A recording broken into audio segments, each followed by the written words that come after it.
Softened butter 113 gram. Granulated sugar 1/3 cup.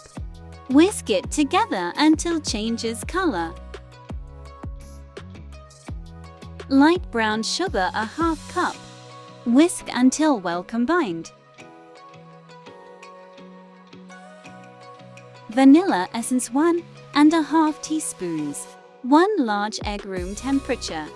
Whisk until well combined. All-purpose flour 120 gram. Salt 1/4 teaspoon. Baking soda 1/2 teaspoon. Cinnamon powder 1 teaspoon. Sift it well. Fold them until well combined.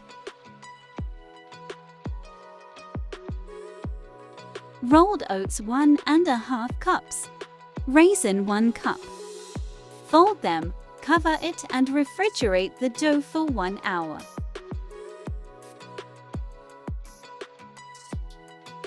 Scoop up about 2 tablespoons of the dough and place in a lined baking tray. Preheat oven at 190 degrees Celsius for 10 to 12 minutes.